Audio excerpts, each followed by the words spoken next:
Polisi himbau warga jangan mudik, sayangilah saudara dan keluarga.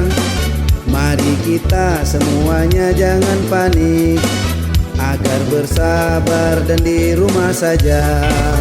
Ayo kita semuanya jangan piknik, beribadah dan bekerja di rumah saja. Bersabarlah sampai habis masa Covid, agar selamat dari corona.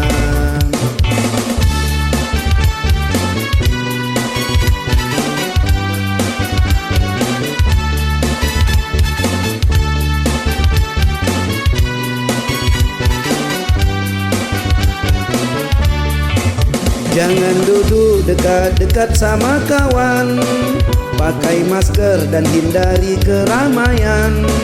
Dengan sabun dan seringlah cuci tangan, hidup bersih dan jaga stamina badan.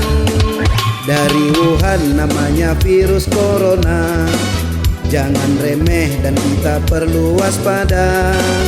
Virus ini tak terlihat dengan mata, virus corona cukup bahaya.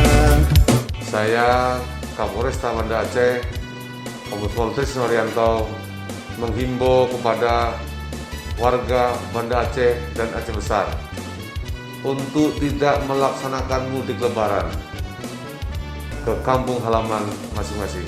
Mari kita jaga bersama kesehatan diri, keluarga, dan orang lain di sekitar kita. Bersama kita lawan COVID-19.